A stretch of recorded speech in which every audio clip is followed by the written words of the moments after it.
Y déjeme así, inmediatamente también saludar a otro amigo de la casa, miembro de esta familia sin censura, un periodista de a pie, un periodista comprometido con la verdad, Jesús Lemus, autor de El Licenciado, su más reciente libro. Querido Jesús, ¿cómo estás? Te mando un abrazo.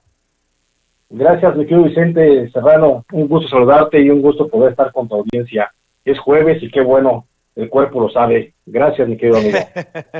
Oye, Jesús, a ver, dame tu opinión. Tanto que hemos hablado del general Cienfuegos y ahora está de regreso, durmió, creo que muy tranquilito en su casa, debe haber cenado bien rico, a lo mejor hasta un chupirul se aventó y muchos estamos trinando del coraje. Pues es lo que veíamos pasar, lo que veíamos venir, mi querido Vicente Serrano, el asunto de que sabíamos de que si se daba la posibilidad de la repatriación del general Cienfuegos, pues iba a ser el camino de la impunidad, íbamos a ver lo que hemos visto y lo que sabemos los mexicanos ya de memoria, este camino recorrido, donde los verdaderos criminales pues finalmente no enfrentan la ley, porque pues de alguna forma la ley está torcida de esa manera. La ley se hizo justamente para estos casos y la ley precisamente la siguen controlando unos cuantos poderosos en México. Entonces, ver el caso del general Cienfuegos, que durmió ya plácidamente en su casa, como un hombre libre, como lo dijo el canciller Marcelo Ebrard, y que ahora pues prácticamente no tiene ningún cargo, mi querido Vicente, porque eso hay que señalarlo de manera muy clara y muy precisa, que tú ya bien lo decías, la diferencia entre las leyes mexicanas y las de Estados Unidos pues son diametralmente casi opuestas, porque mientras en Estados Unidos al general Cienfuegos le aplicaban 3 cargos de narcotráfico y uno de lavado de dinero, que serían equivalentes aquí en México por el de delincuencia organizada, fomento al narcotráfico y lavado de dinero, pues en realidad el Código Penal Federal pues establece también por ahí muchas cosas, porque si bien es cierto que el general Cienfuegos se salvó de una cadena perpetua en Estados Unidos, aquí cuando menos se está jugando, si la ley se aplicara de manera correcta y fuera llevado a juicio y fuera sentenciado y le dieran la sentencia mínima de esos 3 delitos, pues estaría jugando por lo menos 30 años en prisión. Para un hombre de 72 años, pues es prácticamente una condena de cadena perpetua. Pero aquí también, y hay que aclarar muy precisamente esto, mi querido Vicente, de acuerdo al Código Nacional de Procedimientos Penales, el artículo 166 establece que la excepción de la prisión preventiva en causas particulares muy específicas cuando las personas tienen más de 70 años de edad, que sería el caso. Es decir, si al general Cienfuegos, la Fiscalía General de la República de Alejandro Gertz Florero se decide y le hace la investigación y le aplica la ley, lo presenta ante el juez y el juez considera que es responsable por todos los ilícitos que se le podrían señalar, pues finalmente no va a pisar la cárcel el general, porque te digo, el artículo 166 del Código Nacional de Procedimientos Penales establece la prisión preventiva en casa para las personas de la tercera edad, como es el caso del general. Entonces, volvemos otra vez a lo mismo, y te digo, y esto es producto de la ley, producto del marco jurídico que nos dejaron las administraciones neoliberales, y pues lamentablemente vamos a tener que seguir viviendo este tipo de situaciones, mi querido Vicente. A ver, Jesús, grábeme, don David, por favor. Quiero leer este comunicado de las autoridades de la Fiscalía ayer que me pareció una vacilada. Jesús, lo comentamos.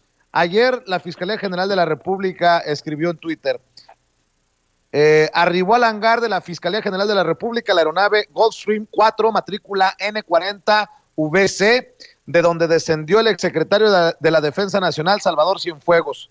Posteriormente se le practicó con su anuencia un dictamen pericial médico, el cual resultó favorable.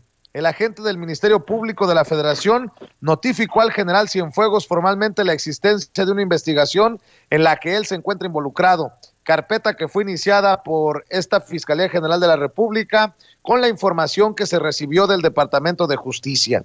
El general Cienfuegos se dio por notificado y proporcionó toda su información personal y de contacto, donde puede ser localizado y citado para las diligencias a que haya lugar y ordene el Ministerio Público Federal. manifestando su total disposición de atender los requerimientos de la investigación. El general Cienfuegos Cepeda se retiró de las oficinas de la Fiscalía General de la República en el hangar de Toluca, Estado de México, terminándose así las diligencias ministeriales correspondientes. Me parece de vacilada, básicamente llegó, lo saludó y se fue, y rescato un tuit a este comunicado de Fabricio Mejía, escritor y analista, que dice, mínimo le hubieran retenido el pasaporte. O sea, básicamente, pues como Juan por su casa, así como decimos en el barrio, Jesús.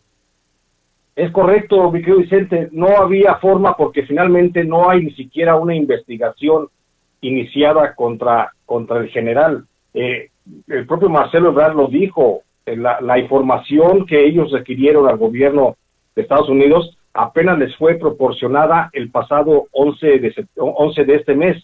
Entonces estamos hablando de que si en ese momento la famosa CEIDO se hubiera aplicado y hubiera comenzado a hacer las investigaciones, tendría una averiguación o una carpeta de investigación con un avance de apenas 9 días al día de hoy, que por supuesto pues no es nada. Hacia los norteamericanos, a los gringos, les llevó más de un año integrar todas las pruebas, consolidar todas las pruebas que habían recabado durante el sexenio de Peña Nieto con las intervenciones al teléfono celular del secretario, y con base en ello establecer los nexos y las relaciones que tuvo el general Cienfuegos con el cártel del H2 de los Damas, o con el cártel de Sinaloa y con el cártel de los Beltrán Leiva. Pues es imposible que 9 días la Fiscalía General de la República, como si siquiera pensaran poquito, pues hubiera tenido la posibilidad de hacer una averiguación previa, una carpeta de investigación. Entonces, en este caso, pues no tenía ningún elemento la Fiscalía para poder retener al general Cienfuegos, y por supuesto que cada vez se desvanecen más la posibilidad de que se integre una carpeta de manera adecuada, porque tú también ya lo señalabas en un momento preciso, los indicios y los elementos de prueba que le está aportando el gobierno norteamericano, concretamente la DEA, a la Fiscalía General de la República, pues refieren acciones de intervención de teléfonos que fueron entre diciembre del 2012 hasta noviembre del 2018, y por supuesto estas fueron autorizadas en el territorio norteamericano por un juez norteamericano, cosa que aquí en México por supuesto se van a desestimar, porque esos indicios de prueba que hablan de la relación de Cienfuegos con Francisco Patrón Sánchez, el famoso H2 del cártel de los Beltrán Leiva, pues no tienen ninguna validez, es más, están fuera de la norma jurídica. Entonces, la Fiscalía General de la República, por supuesto que no tiene nada. Y aquí yo creo que es importante señalar, mi querido Vicente Serrano, que este es un trompo para que se lo eche a la ONI, a la Unidad de Inteligencia Financiera, ahorita que acaba de tener más poder con el apoyo del Senado, y que ya tiene la posibilidad de incautar cuentas sin requerir autorización de algún juez, pues que investigue realmente las finanzas del exsecretario de la Defensa Nacional, y seguramente por ahí se podrá fortalecer una investigación, porque hay que también señalarlo, la Constitución establece que no hay límite de plazo para llevar a cabo una investigación. Entonces la Fiscalía General de la República, en este caso, se puede ir desde aquí hasta una década si quieres, haciendo su investigación, y nada le puede obligar a acelerar y nada le puede obligar a frenar el proceso de investigación. Entonces, por el lado que le busquemos, creo que en este caso la ley sí favorece completamente al exsecretario de la Defensa Nacional, y pues quieras que no, y no nos guste, y así estaremos enojados todos los mexicanos, mi querido Vicente, pero otra vez se nos fue un gran pez gordo de las manos. Melina León me escribe en el chat, ya Vicente, no le eches más leña al fuego. Luego alguien me escribe, Ramón Romero dice, vayan todos al carajo, y la vida del presidente para ustedes no vale, quieren venganza. Cuando te han amenazado, Vicente, casi lloras. La gente no entiende que parte de nuestra labor es esta, poner sobre la mesa los datos como los entendemos y como están planteados, Jesús. La realidad es escalofriante. Estados Unidos estaba a punto de llevar a juicio al exsecretario de la Defensa Nacional en tiempos de Peña Nieto, y en México ni siquiera investigación tenían. Y la investigación que se tiene se abre porque mandan las pruebas de Estados Unidos. Eso es lo que a mí en lo particular me parece una burla. Estoy completamente de acuerdo, es una burla que se haya pedido en México no la extradición, la repatriación del general Cienfuegos, cuando aquí no había ni siquiera un soporte jurídico para mantenerlo retenido, pues, y esto se entiende porque hay que insistir, mi querido Vicente, que el presidente López Obrador fue presionado por una cofradía de generales al interior del ejército, que es, insisto, yo lo he dicho y lo sigo diciendo, dentro del ejército, que para mí es una institución muy noble y por supuesto de las más reconocibles a nivel mundial, nuestro ejército mexicano, pero está manejada por una cofradía de generales que se han convertido prácticamente en un estado dentro del estado mexicano. Gracias a ellos es que presionaron también en su momento, o acordaron en su momento, con Felipe Calderón y con Genaro García Luna para lanzar la famosa guerra contra el narcotráfico. Hicieron que Peña Nieto continuara con esa guerra contra el narcotráfico, hicieron que el presidente López Obrador continuara con el ejército en las calles, porque es el negocio de la guerra para esa cofradía de generales, y este grupo de generales, mi querido Vicente, fue el que presionó al presidente López Obrador para meterlo en Honduras, en este tipo de Honduras, que ahora vamos a ver cómo va a tener que salir al solicitar el regreso del general Cienfuegos, sin un soporte, sin ninguna red de protección que lo detuviera, que lo mantuviera pues en la prisión. Entonces ese es el problema, y eso es lo que hay que ver a fondo, que dentro del ejército mexicano esa cofradía de generales se está imponiendo, y ya este es el tercer sexenio en el que la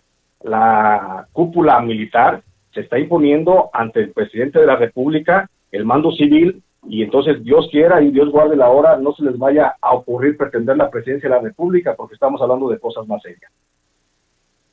Mi querido Jesús, déjame cerrar preguntándote sobre este tema, la crisis que se vive en el periodismo de a pie. Tengo entendido que siguen las amenazas contra periodistas desplazados. Me reportaban que hay hasta problemas para que se respondan las llamadas en el mecanismo. Cuéntame desde tu trinchera, ¿qué es lo que ves? ¿Qué es lo que está pasando? Gracias, mi querido Vicente. Sí, comentarte y aprovechar este espacio libre como el viento, mi querido Vicente, porque sé y tengo entendido, y tú lo has de confirmar, este espacio sin censura es de los pocos que escucha el presidente de la República, o al menos de los que pide un resumen más amplio comparado con otros medios. Y entonces sí, aprovechar este espacio tan importante para hacerle llegar una petición muy particular al presidente de la República, digo, del más humilde de los pendejos reporteros que andamos recorriendo el país, de su servidor Jesús, le debemos pedirle al presidente de la República que le eche un ojo al mecanismo de protección a periodistas, porque es una organización que se ha convertido en una clase, en una especie también de élite, que poco voltea a ver a la situación de riesgo en la que se encuentran muchos de los periodistas. Y te pongo el caso. En esta semana nada más, mi querido Vicente, hubo tres amenazas de muerte contra periodistas de Sinaloa, o más bien contra 3 periodistas de Sinaloa. 2 periodistas de Chihuahua también recibieron amenazas de muerte, uno de Michoacán, uno de Colima y uno de Coahuila. Es decir, 8 personas fueron las que estuvieron amenazadas esta semana.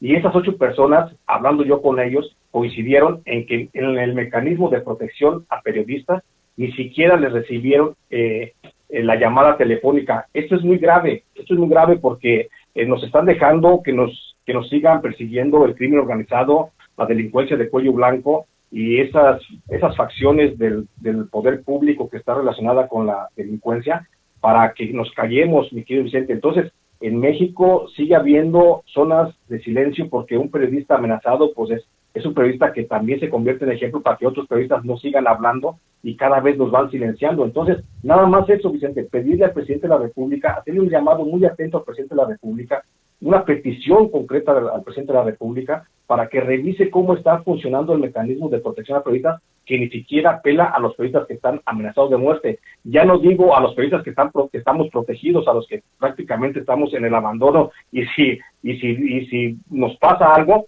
pues por supuesto que ellos no saben nada, ¿no? Entonces, es una clase política esta, la del mecanismo, que se está apropiando de los pocos recursos que hay para la protección de periodistas, y que nosotros, los periodistas de la calle, como tú, Vicente, con los que andamos reporteando en los pueblos, en los llanos, por supuesto, pues estamos en riesgo porque no tenemos ningún tipo de ayuda de este mecanismo. Entonces, si el mecanismo no funciona, pues que lo desaparezcan y estaríamos más conformes que no hubiera ese mecanismo y que no hubiera ese destino de recursos para sostener la vida ostentosa que llevan unos de esos funcionarios. Querido Jesús Lemus, como siempre, en este espacio, sí somos libres como el viento y mi compromiso es que todos nos expresemos, que saquemos desde nuestro ronco pecho todo lo que traigamos y te voy a pedir por favor que nos despidamos nuevamente esta semana invitando a la gente para que no solamente compre, busque el licenciado en digital o en la librería favorita, sino que te apoye en redes sociales, querido Jesús Lemus. Gracias, mi Vicente. Por supuesto, estoy en redes sociales. Ahí estoy subiendo la información que estoy publicando en el semanario El Ángel Metropolitano y, por supuesto, lo que publico también en Los Ángeles Times. Estoy en redes sociales, en Facebook como Jesús Lemus Barajas y en Twitter como @Lemus Barajas. Ahí estoy en contacto y le agradezco mucho a la gente el apoyo que nos brinda, por supuesto, al estar en contacto y al estar leyendo nuestros trabajos. Y, por supuesto, agradecerte a ti, mi querido Vicente Serrano, la posibilidad de tener este espacio para poder hablar con la gente y poder hablar de manera muy libre y muy abierta. Un abrazo. Gracias, mi querido Jesús. Esta es tu casa, esta es tu familia. Estamos al pendiente. Gracias, un abrazo.